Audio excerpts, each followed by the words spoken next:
After Gita గోవిందం నేను విజయ్ మళ్ళీ movie చేస్తే డెఫినెట్గా అంత వాల్యుబుల్ పాయింట్తోనే మళ్ళీ రావాలని నేను కూడా అంత పెద్ద హర్రీ అవ్వలేదు కాంబినేషన్ కానీ దేనికి. సో మళ్ళీ నాకు మా ఇద్దరు కాంబినేషన్కి ఉన్న ఆ ప్రీషియస్నెస్ తెలిసి నేను మళ్ళీ కాన్ఫిడెంట్గా అది అనుకున్నప్పుడే నేను మళ్ళీ విజయ్ని కలిశాను.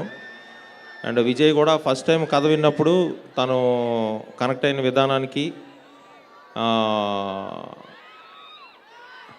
అండ్ ఈ కథ చేద్దాం అనుకున్నప్పుడు అతను విజయ్ తను చేసిన హోంవర్క్ కానీ, సో రేపు పొద్దున్న మీరు స్క్రీన్ మీద విజయ్ని చూస్తే లైక్ ఆల్మోస్ట్ ఇప్పటి వరకు ఒకటి ఇక్కడి నుంచి ఒకటి అన్నట్టు ఉంటుంది. సో విజయ్ బాడీ లాంగ్వేజ్ కానీ, Vijay the way how like he entered in to Govardhan character.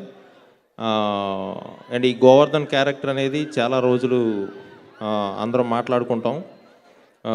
ఎందుకంటే ఈ గోవర్ధన్ ఎవరో సినిమాలో క్యారెక్టర్ కాదు, మన అందరం మన అన్నయ్యో, మన తమ్ముడో, మన మేనమామో, మన బావమరిదో, లేకపోతే మన ఫ్రెండో ఎవరో ఒకరు కన్ఫామ్గా ఉండే ఉంటారు.